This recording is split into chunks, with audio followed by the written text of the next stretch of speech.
आखिरी समय में नार्सिसिस्ट की हालत कैसी होती है, ये जानना है हमारे एक सब्सक्राइबर भाई को। तो चलिए फिर देखते हैं इनसे पूछे गए सवाल का जवाब हम आज के इस वीडियो में। आपको भी पता है कि नार्सिसिस्ट पूरी जिंदगी एक फेक इमेज बनाकर जीते हैं।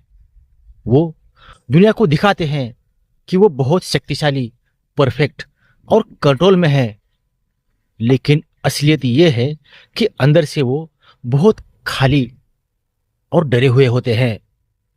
वो दूसरों के वैलिडेशन पर जीते हैं, दूसरों के एनर्जी पर जीते हैं, और जैसे जैसे लोग उनकी असलियत पहचानने लगते हैं तो वो अपने सप्लाई सोर्सेस खोने लगते हैं। यानी अब तक जो लोग उनकी झूठी दुनिया को जिंदा रखते थे, अब उनके बिना वो अकेले पड़ने लगते हैं, और यही से शुरू होती है उनकी डिक्लाइन की।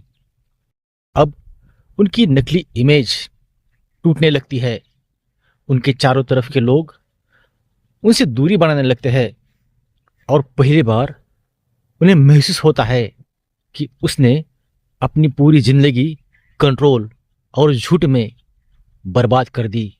और जब नार्सिसिस्ट का झूठा साम्राज्य गिरता है तो उसके अंदर एक गहरी पैनिक पैदा होती है, और वो सोचता है अब मैं कौन हूं, क्योंकि उसकी पहचान ही लोगों के नजरों पर टिकी होती है।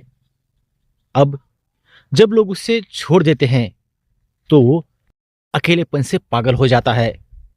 उसके अंदर गिल्ट नहीं होती, लेकिन डर होता है, और वो डर होता है कंट्रोल खोने का।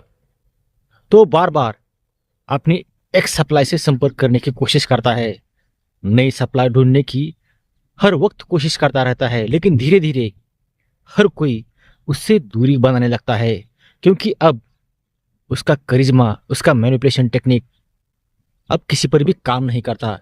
और यही से शुरुआत होती है उनके असली पतन की। लंबे समय तक झूठ में जीना, दूसरों को कंट्रोल करना और हर समय फेक सुपीरियरिटी बनाए रखना, अब ये सब उसको मानसिक थकावट देता है। तो अंत में नार्सिसिस्ट के शरीर और दिमाग दोनों पर इसका गहरा असर पड़ता है। इसके वजह से रात रात भर अब उसे नींद नहीं आती, पैनिक अटैक आने लगते हैं, डिप्रेशन हो जाता है, और पैरानॉइड थिंकिंग शुरू होती है। उसे लगता है हर कोई अब उसे धोखा देने लगा है। इसमें से कुछ नार्सिसिस्ट एडिक्शन की तरफ जाते हैं, और वो शराब, सेक्स या ड्रग्स लेने लगते हैं। तो कुछ खुद को आइसोलेट कर लेते हैं, क्योंकि अब कोई उन पर भरोसा नहीं करता, क्योंकि उनका मास्क, उनका नकली चेहरा अब गिर चुका होता है। अब लोग उन्हें पहचान चुके होते हैं, और वो उस शर्म और एक्सपोजर को झेल नहीं पाते। अब जब उम्र बढ़ जाती है और उनके पास न कंट्रोल बचता है, न कोई सुनने वाला, तो वो बिल्कुल अकेले और खाली रह जाते हैं। वो अक्सर कुछ झूठ बोलते रहते हैं कि इसमें सबकी गलती है, मेरी नहीं है, लेकिन अंदर कहीं उन्हें पता होता है कि उनके झूठ और जुल्म का फल अब उनके सामने आया है। इस वक्त नार्सिसिस्ट में दो स्थितियां होती है, या तो वो पूरी तरह से टूट जाते हैं और डिप्रेशन, आइसोलेशन में चले जाते हैं, या फिर और ज़्यादा जहरीले बन जाते हैं, ताकि अपनी फेल्योर की सच्चाई का उन्हें सामना ना करना पड़े। लेकिन चाहे वो जो भी रास्ता चुने, दोनों का अंजाम एक ही होता है, अकेलापन और आत्मविनाश। कर्म कभी किसी को नहीं छोड़ते। नार्सिसिस्ट ने जो दर्द, जो अपमान और जो झूठ दूसरों को दिया होता है, अब सब एक एक करके उसके जीवन में वो लौटने लगता है। जिन लोगों को उसने इस्तेमाल किया होता है, वही लोग अब उसकी उपेक्षा करने लगते हैं। जिन पर वो राज करते थे, अब वही लोग उन्हें नज़रअंदाज करने लगते हैं, और जिनसे उसने सच्चा प्यार छीना, वो अब शांति में आगे बढ़ चुके होते हैं। वो देखता है कि दुनिया उसके बिना भी बहुत अच्छे तरीके से चल रही है, और अब कोई उन्हें वैलिडेशन नहीं देता। यही उनकी सबसे बड़ी हार होती है। नार्सिसिस्ट का अंत हमेशा बाहर से नहीं दिखता, लेकिन अंदर से वो कंप्लीट टूट चुके होते हैं।